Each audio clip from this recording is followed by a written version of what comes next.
Vamos a meditar en la palabra de Dios. Como ya escucharon, el mensaje de hoy tiene por nombre la entrega del divino tesoro. Es un título, gracias, es un título un poco raro, pero lo vamos a entender en un ratito. Bueno, vamos a orar primeramente. Padre Santo, no debo ser autosuficiente y te ruego en el nombre de Cristo que seas tú el que me uses, puesto que pues yo tengo muchas limitaciones. Tú me conoces y sabes, Señor, que cualquier cosa que sea digna de usar es porque tu Espíritu Santo y tu palabra lo están produciendo. Gracias porque estamos aquí y el mensaje es para todos nosotros. En el nombre de Cristo, amén.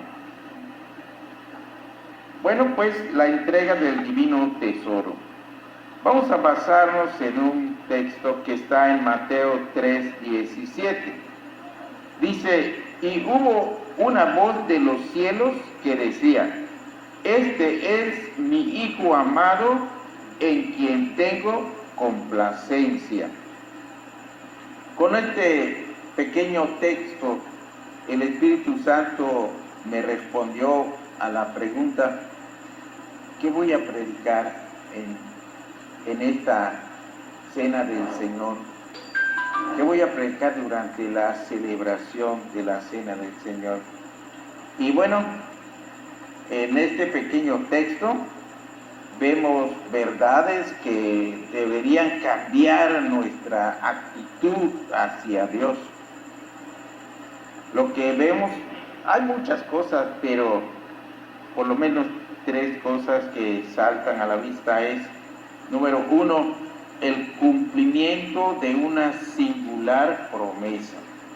Número 2, la demostración de un amor incomparable. Y número 3, el mayor desafío de amor que pudiera existir. A veces los pastores o los líderes de las iglesias, interesados en el crecimiento espiritual de la congregación, pues decimos como Cristo: ¿a qué compararé esta generación? O en nuestro caso, a esta iglesia. Es semejante a los muchachos que se sientan en las plazas y dan voces a sus compañeros diciendo: os tocamos flauta y no bailasteis, os endechamos y no lamentasteis, porque vino Juan que ni comía ni bebía, y dicen: demonio tiene. Y dice: vino el Hijo del Hombre que come y bebe, y dicen: he aquí un hombre comilón y bebedor de vino, amigo de publicanos y de pecadores, pero la sabiduría es justificada por sus hijos. Mateo 11:16 al 19, que leímos hace un rato. Entonces, lo que Cristo está diciendo, en pocas palabras, es mucha la indiferencia de ustedes. Nada hace que ustedes reaccionen. O sea, ¿qué están esperando? Vino Juan el Bautista y no les gustaba cómo se vestía, no les gustaba cómo se alimentaba, no les gustaba cómo hablaba. Y luego vino el Hijo del Hombre y están diciendo que es un comilón, es un bebedor de vino, y que además pues se lleva con toda la gente, con los borrachos, con los publicanos y con todos esos. Entonces, ¿con qué se les puede complacer? ¿Qué hay que hacer para que estén contentos? Es lo que está diciendo Cristo. Entonces, cuando digo esto, pues obviamente me incluyo, porque soy parte de la congregación y el único perfecto es Cristo. Así que, pues este mensaje es también para mí. Y como iglesia, incluyendo a los pastores y líderes, la cena del Señor es una gran oportunidad para unirnos al salmista cuando dijo en Salmos 139, 23 y 24, examíname, oh Dios, y conoce mi corazón, pruébame y conoce mis pensamientos, y ver si hay en mí camino de perversidad, y guíame en el camino eterno. Leamos otra vez nuestro texto básico, nuestro pequeño texto. Dice, y hubo una voz de los cielos que decía, este es mi Hijo amado en quien tengo complacencia. Mateo 3:17. Amados hermanos, en este hermoso texto, el Padre nos está entregando a su amado Hijo, sabiendo lo que haríamos con Él. Y digo haríamos porque aunque Él se lo estaba presentando a los judíos, los pecados que pagó también fueron los nuestros. Los gentiles también estaban incluidos. Así que lo que hicimos con Cristo, el Padre lo sabía y nos entregó a su Hijo. Entonces, esto es algo muy hermoso, pero como que no siempre estamos pensando en eso. Acabamos de entonar un canto que dice, de tal manera, que es Juan 3:16, ¿verdad? De tal manera, o sea, una manera inigualable, una manera que no se puede repetir, y una manera que nosotros no amamos así. Ni siquiera le respondemos a Dios ese gran amor, porque tenemos muchas prioridades, pero las cosas de Dios las tenemos como en último lugar. No le damos la prioridad que debe tener. Entonces, la Biblia dice, porque de tal manera amó Dios al mundo que ha dado a su Hijo unigénito. Y podríamos decir, qué manera, sabiendo Dios para qué nos estaba dando a su Hijo, nos lo dio. Para que todo aquel que en Él cree no se pierda, mas tenga vida eterna. Una grandísima oportunidad para todos. Ahora bien, tanto los salvos como los perdidos daremos cuentas a Dios por esa dádiva preciosa de Dios para el mundo. Los perdidos van a dar cuentas, porque Dios le dio a su Hijo. Y nosotros, creo que con más razón vamos a dar cuentas. Gracias a Dios que no hay condenación para los que están en Cristo Jesús, pero a veces no damos evidencia de que estamos en Cristo Jesús, y debemos tener cuidado con eso, porque es cierto, no hay ninguna condenación para los que están en Cristo Jesús, pero si no damos evidencia, pues está en tela de dura eso, no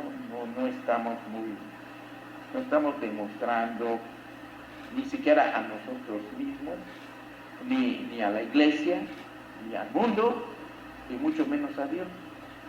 Entonces, como que debemos aprovechar esta oportunidad que cada determinado tiempo nosotros celebramos la Santa Cena para examinarnos, como decía el rey David, examíname, oh Dios. O sea, un hermano, un pastor conocido de nosotros, suele decir cuando se examinen, examínense, pero duramente. Háganle cuenta que están examinando a otro hermano, porque cuando examinan a otro hermano, le buscan de todo lo que hace y piensa y demás, todo lo que sepan, lo examinan severamente. Pues cuando ustedes se examinen, examínense así, despiadadamente, dice. Cuando se examinen, examínense despiadadamente. Y sí, realmente necesitamos eso, porque como que cuando nos examinamos a nosotros mismos somos muy misericordiosos. Pero cuando examinamos a otros, entonces sí les aplicamos toda la ley, ¿no? Pues toda la ley la debemos aplicar a nosotros. Vamos a meditar un momento en algunas enseñanzas que saltan a la vista en este versículo pequeño. Ya dijimos las lecciones que vamos a estudiar, pero ahora vamos a verlas una por una. Repito, el texto dice: y hubo una voz de los cielos que decía: este es mi Hijo amado, en quien tengo complacencia. No sé quién de nosotros podría, por ejemplo, la hermana, a ver si presenta aquí a su hijo y dice: aquí les presento a mi hijo, sabiendo que lo vamos a crucificar. Yo creo que ninguno de nosotros lo haría. Dios lo hizo. Él sabía para qué estaba presentando a su hijo. Entonces, primero, lo que vamos a ver aquí es el cumplimiento de una singular promesa, porque no hay otra promesa tan grande y tan hermosa como esta, porque nosotros estábamos perdidos y después de la caída, inmediatamente después de la caída, el Señor dijo en Génesis 1:15, este texto es conocido como el protoevangelio, es decir, el primer destello del evangelio. Es la primera vez que se ve el evangelio. A veces nos pasa desapercibido este texto, pero ahí se está mencionando el plan que ya tiene Dios para salvar al ser humano de la condenación. Y entonces dice el texto, que también es muy conocido: y pondré enemistad entre ti y la mujer, le dijo a la serpiente, y entre tu simiente y la simiente suya. Esta te herirá en la cabeza y tú le herirás en el calcañar. O sea que la herida que haría Satanás no sería de muerte, pero la herida para él sí sería de muerte, porque sería en la cabeza, ¿no? Bueno, y además Dios nunca fue, como hemos dicho otras veces, Dios nunca fue tomado por sorpresa. No es que Dios no sabía que eso iba a pasar y que de repente le avisaron que Adán y Eva habían pecado y él, todo sorprendido, empezó a buscar soluciones y rápidamente hizo un plan en ese momento. No, él no fue sorprendido, él ya sabía eso. En Efesios 1, del 4 al 6, nos dice: según nos escogió en él antes de la fundación del mundo. Todavía no había hecho al mundo, pues no había hecho a la pareja, no habían pecado, pero Dios ya sabía. Según nos escogió en él antes de la fundación del mundo, para que fuésemos santos y sin mancha delante de él, en amor, habiéndonos predestinado para ser adoptados hijos suyos.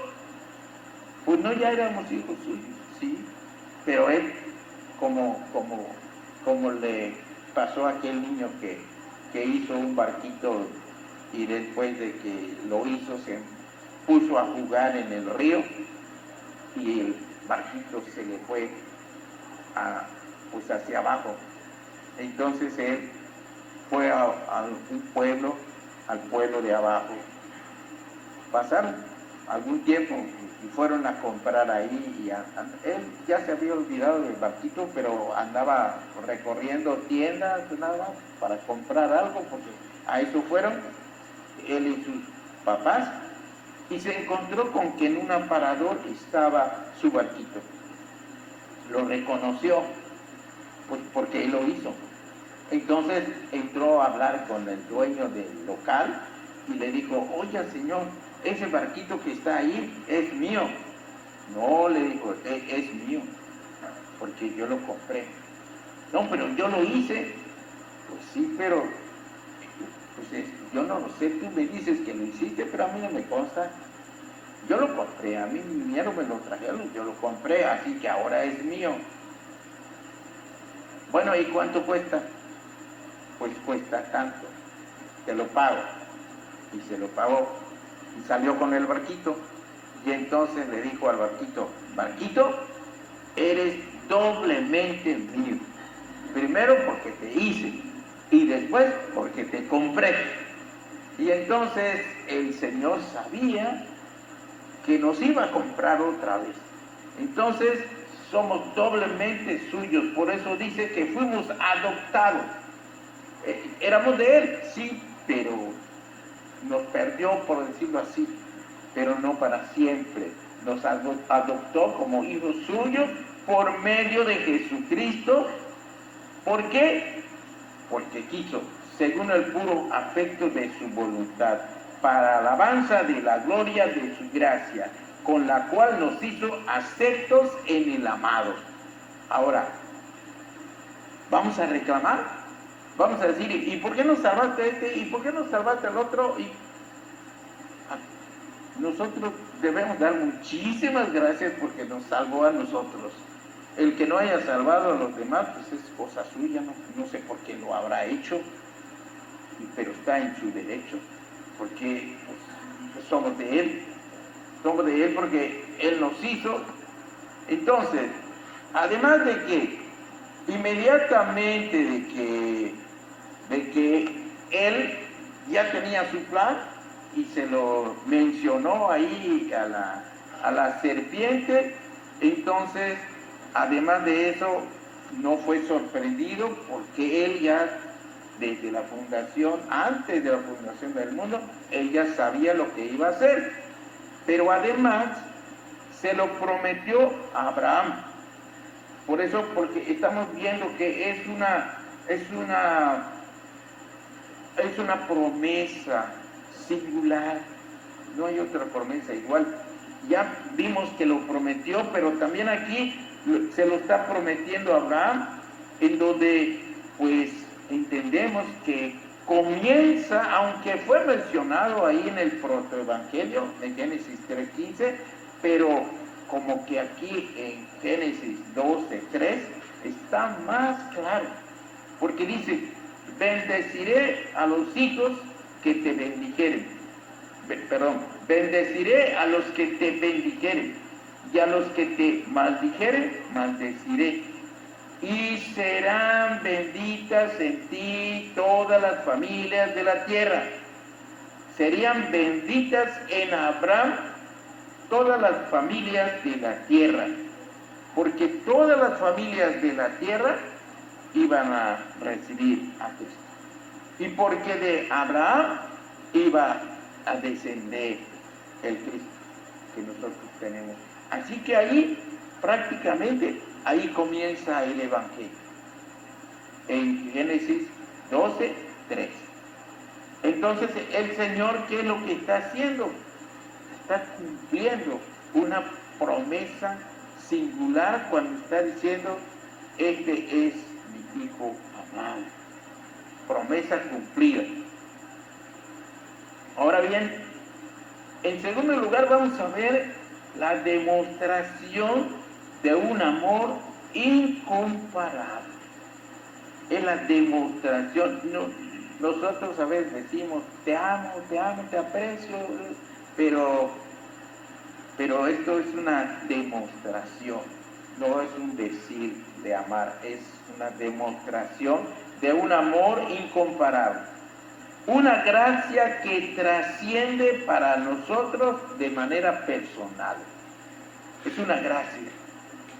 Dice en Romanos 8:32, el que no escatimó ni a su propio Hijo, sino que lo entregó por todos nosotros, ¿cómo no nos dará también con él todas las cosas?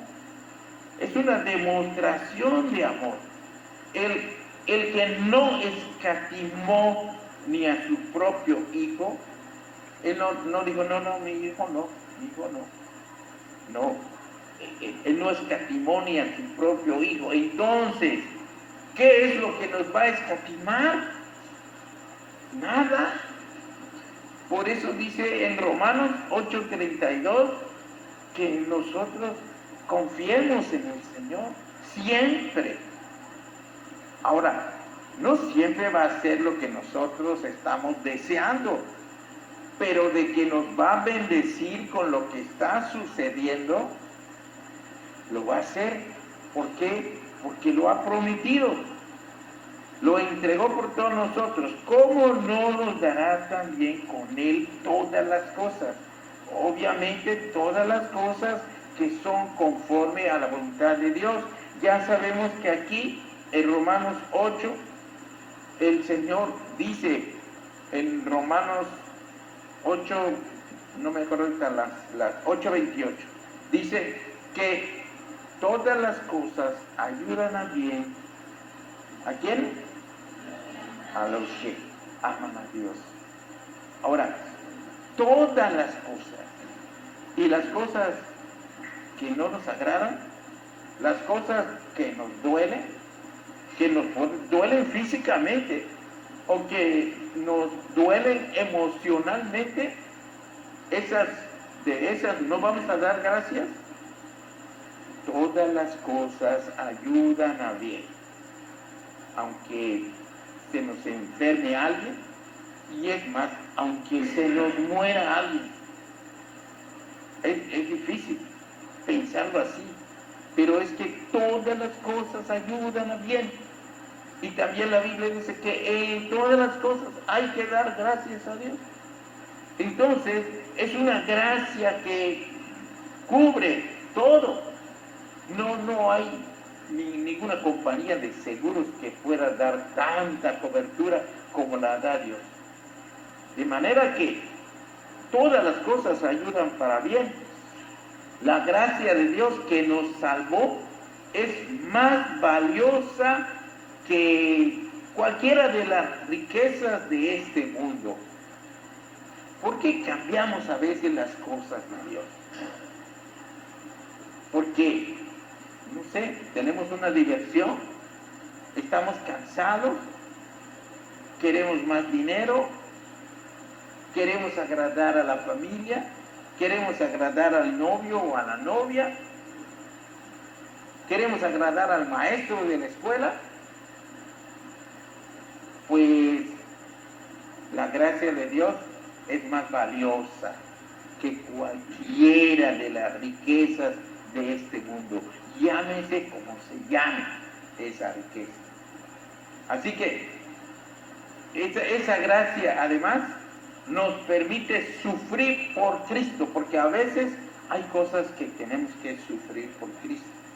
Tal vez un familiar ya no nos quiere hablar, tal vez nos sacan del trabajo porque ya nos volvimos cristianos, tal vez los compañeros de trabajo les caemos mal porque nosotros hacemos las cosas correctamente y no hacemos chanchullo, porque generalmente cuando alguien está entrando a un trabajo, está preguntando, oye, ¿y hay chance de ganar algo aparte, no? Entonces, cuando uno no colabora con este tipo de cosas, uno cae mal, y a veces por eso tienes que sufrir. Pero bueno, lo hacemos por el Señor. Por eso que esa gracia que nos da nos deja satisfechos, aunque no nos quiera hablar el pariente. Por un lado nos duele, pero por otro decimos, no, Dios vale más que todo, ¿no? Y que no se quieren llevar con nosotros o lo que sea, lo vamos a sufrir. ¿Por qué? Porque tenemos esa gracia de Dios. También podemos soportar enfermedades, porque a veces estamos enfermos, como Pablo estaba enfermo, y le pidió al Señor, Señor, quítame esto, y nada. Se lo pidió otra vez, no, y nada. Y se lo pidió por tercera vez, y nada. Lo que le dijo es, ¿sabes qué? Bástate mi gracia. Es como si le hubiera dicho, ¿sabes qué? Mi gracia no te la vas a acabar. Puedes consumir gracia, gracia, gracia, gracia, gracia, y nunca te la vas a acabar. Eso es lo que debes pensar, que tienes mi gracia. Y entonces podemos soportar pobrezas también, porque a veces hay escasez. Pero ¿qué tal si robas un poquito? Pues deja de haber escasez. ¿Pero vale la pena? No. Pero es que ¿quién hambre, mis hijos? Dios lo sabe. Y su gracia está contigo. El Señor puede hacer milagros para que tus hijos tengan de comer. La Biblia lo promete en el Salmo 34. Los hijos de los leoncillos, aunque su papá es el rey de la selva, a veces los leoncillos pasan hambre. Pero los que esperan en Jehová no tendrán falta de ningún bien. ¿Cómo lo va a hacer Dios? No lo sé, pero Él lo va a hacer. Él va a hacer algo y nos va a sacar adelante. Pero nosotros tenemos que confiar en Él antes que nada. Es más, incluso esa gracia nos acompaña a la hora de la muerte, porque también a la hora de la muerte vamos a necesitar gracia. Pero existe una gracia para morir. El Señor nos asiste a esa hora, en medio de dolor, en medio de sufrimiento, en medio de todo. El Señor está a nuestro lado, ayudándonos en ese momento difícil, triste. En realidad, morir cuando somos verdaderamente cristianos es un cambio de residencia. Dejamos de vivir aquí y nos vamos a vivir allá con Él. Ahora, un viaje pues siempre duele. Siempre duele porque nos vamos a dejar de ver a nuestros parientes y nuestros parientes nos van a dejar de ver a nosotros. Pero, gracias a Dios por aquellos parientes nuestros que son cristianos.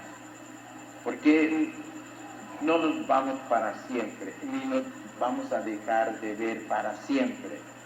Solamente que nos vamos a cambiar de residencia. Y hagan de cuenta, cuando morimos es como que nos estamos yendo en un barco.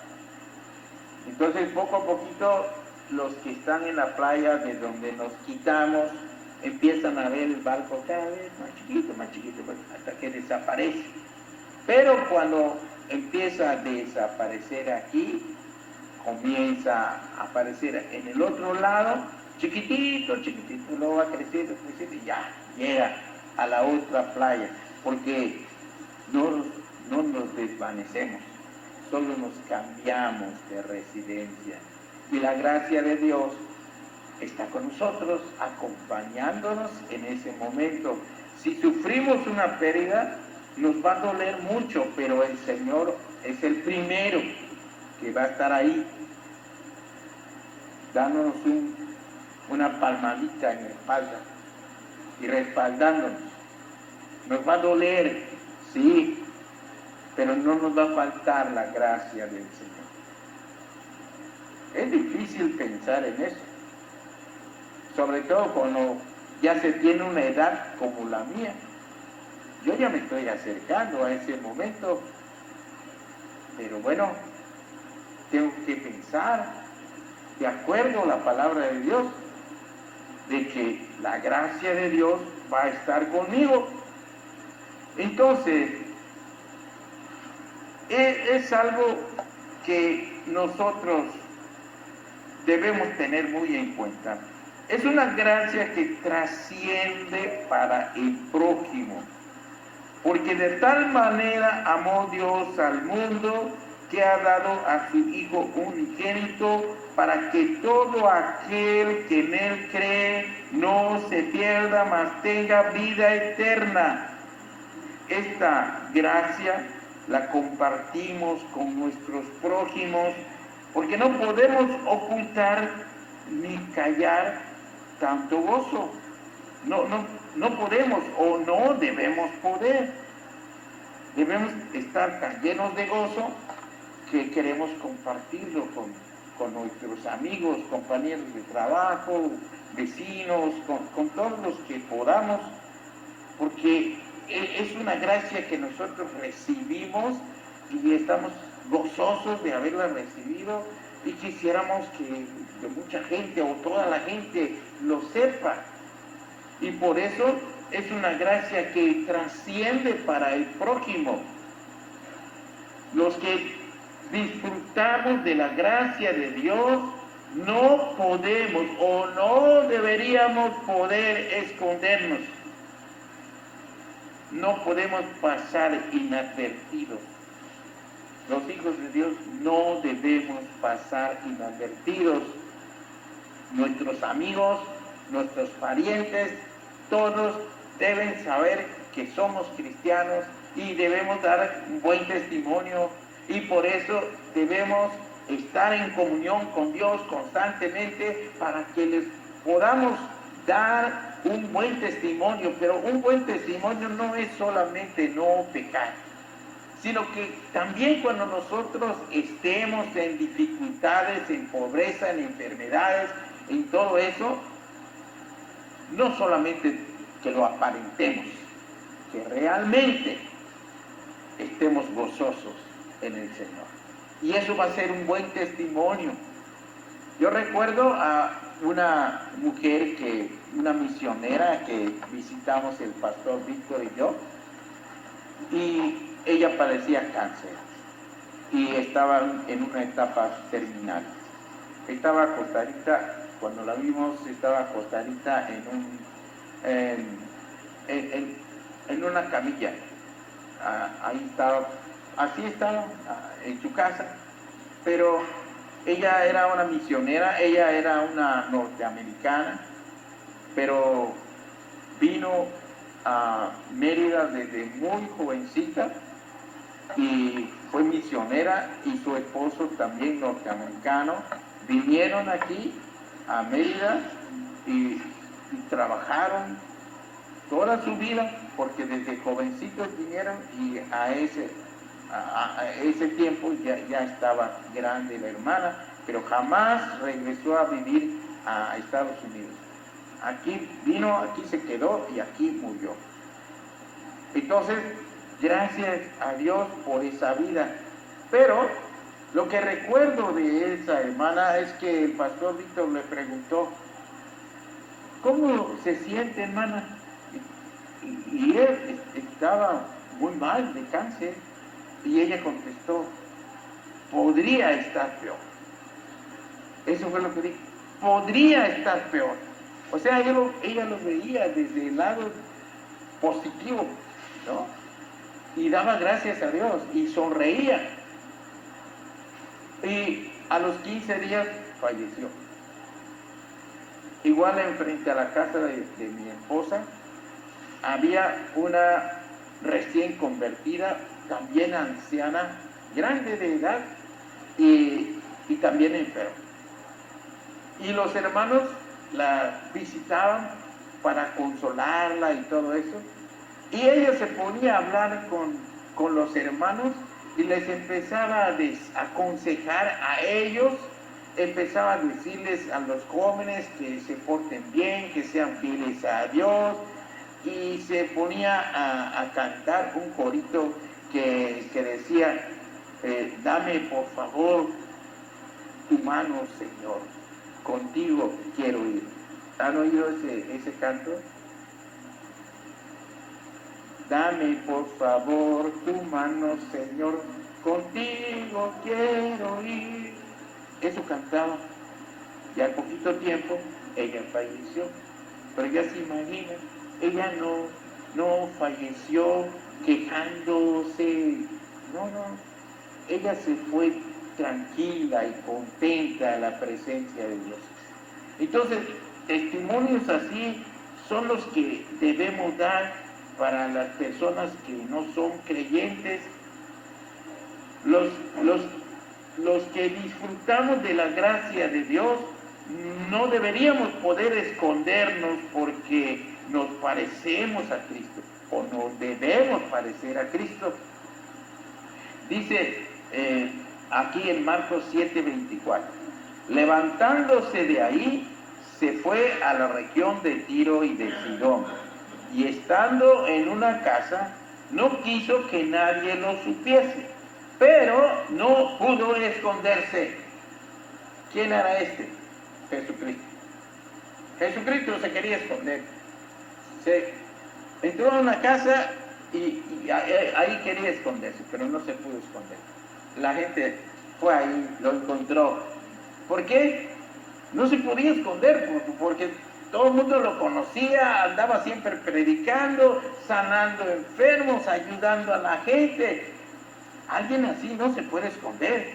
Alguien que está sirviendo verdaderamente a una comunidad, a un pueblo, a algún lugar, no se puede esconder. Es alguien que está todo el tiempo visible, no podemos pasar desapercibidos. Y así debemos ser como Cristo. Eso es que estamos viendo que esta gracia que Dios nos dio es maravillosa. Es lo que hizo el Señor, es una demostración de amor incomparable. Pero por último vamos a ver que lo que hizo el Señor con esa presentación de Cristo es el mayor desafío de amor que pudiera existir. Porque Dios dio a su Hijo por amor a nosotros. Este es un amor que ¿cómo lo podemos superar? Ni siquiera igualar. Pero por lo menos debemos responder, debemos hacer la lucha por ser como Él. Pero Él nos está desafiando. Miren, yo pongo mi hijo, ¿qué van a hacer ustedes? Ustedes de la iglesia Agua para el Sediento, ¿qué van a hacer? ¿Qué van a dar? Yo doy a mi hijo, ¿ustedes qué dan? ¿Dan su tiempo? ¿Dan su dedicación? ¿Dan su salud? ¿Qué dan? Es un desafío de amor, el más grande que pudiera existir. Dice la Biblia en Marcos 12:30, y amarás al Señor tu Dios con todo tu corazón y con toda tu alma y con toda tu mente y con todas tus fuerzas. Este es el principal mandamiento. Entonces, aquí nos está poniendo el Señor el desafío. Él dio a su Hijo, ahora nos dice, ama a tu prójimo y ama a Dios primeramente.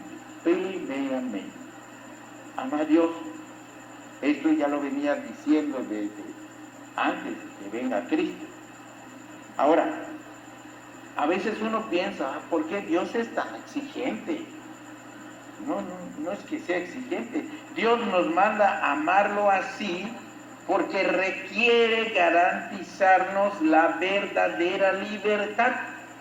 O sea, si nosotros no amamos a Dios así como Él manda, entonces nuestra salvación, nuestra libertad no estaría segura.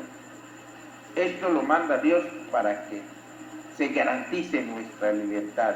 ¿Por qué? Aquí tenemos un texto en Juan 8, 31 y 32. Dijo entonces Jesús a los judíos que habían creído en él: si vosotros permaneciereis en mi palabra, seréis verdaderamente mis discípulos y conoceréis la verdad, y la verdad os hará libres. ¿Qué quiere decir eso?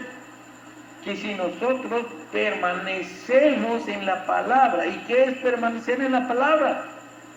Es obedecer a Dios, es amar a Dios, porque si lo vamos a obedecer va a ser por amor, no va a ser por miedo, va a ser por amor que lo vamos a obedecer. Y cuando lo obedecemos así, entonces nuestra libertad está garantizada, porque ya no vamos a ser esclavos del pecado, vamos a ser libres verdaderamente. Mientras más amamos a Dios, más libres del pecado estamos. Es automático.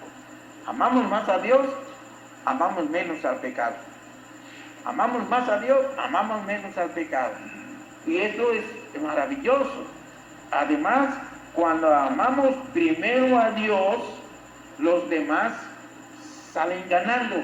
Porque alguien podría decir, no, entonces, y te vas a olvidar de tu mamá, porque yo soy tu mamá, y tú dices que vas a amar a Dios primero, y tu mamá ¿dónde queda? ¿Y tu papá dónde queda? ¿Y tu familia? Entonces ya no vas a amar a tu familia, porque vas a amar a Dios primero. No, al contrario, si amamos a Dios, vamos a amar más a nuestra familia. Si amamos a Dios, vamos a amar más a nuestra mamá, a nuestro papá, a nuestros amigos, a nuestro patrón, a todos vamos a amar más. ¿Por qué? Porque Dios nos manda inmediatamente el primer mandamiento, enseguida nos manda el segundo, porque nos dice, amarás a tu prójimo como a ti mismo. Entonces, el amor a Dios sube de nivel, porque lo amamos a Él primero, pero el amor al prójimo también sube de nivel, es automático. Sube una cosa, sube la otra. Así que los demás salen ganando, porque dice la Biblia aquí, en Mateo 10:37, el que ama a padre o madre más que a mí, no es digno de mí. El que ama a hijo o hija más que a mí, no es digno de mí. Mateo 10:37. Entonces, como que eso, entonces ya no voy a amar a mi mamá, ya no voy a amar a mi papá. No, al contrario, ahora lo vas a amar de verdad, sin egoísmo, con el amor de Dios lo vas a amar. No puede ser que no ames a tu padre o a tu madre porque estás desobedeciendo la ley de Dios. Eso no puede ser. Entonces, en Juan 13, 34 y 35 dice el Señor Jesús: un mandamiento nuevo os doy, que os améis unos a otros, como yo os he amado, que también os améis unos a otros. En esto conocerán todos que sois mis discípulos, si tuviereis amor los unos con los otros. Todos los que nos rodean salen ganando cuando nosotros amamos a Dios primeramente. Concluyendo, amados hermanos, gracias a Dios que están ustedes aquí, pero yo creo que hay algunos miembros más de los que estamos ahorita.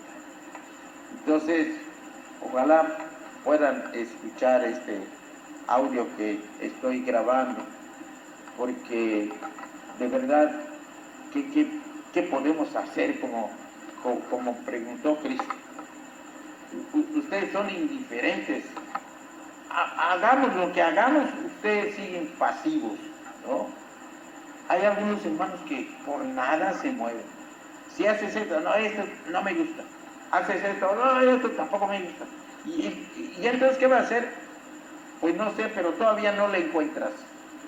¿Y cuándo le vamos a encontrar? Pues quién sabe. A lo mejor aunque venga el Señor Jesucristo y predique aquí, personalmente, van a decir, no, ese no es Cristo, es falso, ¿no? Entonces, hermanos, vamos a recapacitar, no seamos indiferentes ante todo lo que Dios hace por nosotros.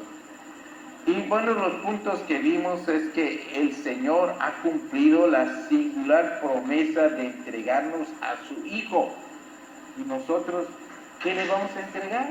¿Cómo le vamos a corresponder? Que ni siquiera vamos a poder corresponder, pero algo que podamos hacer para ser agradecidos. Además, nos ha demostrado un amor incomparable. Cumplió una promesa singular. Nos ha demostrado un amor incomparable. Nosotros vamos a mostrarle, aunque sea un amor común, pero común al que Cristo mandó, ¿verdad? Porque no podemos menos que eso. Y además vivamos gozosamente el mayor desafío de amor que pudiera existir, amando a nuestros familiares, amando a nuestros hermanos en la fe, amando hasta los que nos odian, porque eso es lo que quiere Dios, que aún a los enemigos también oremos por ellos y también los amemos, porque somos hijos de Dios y con eso lo vamos a demostrar. Así que, hermanos, no seamos indiferentes, respondamos a lo que Dios hace por nosotros. Que Dios les bendiga.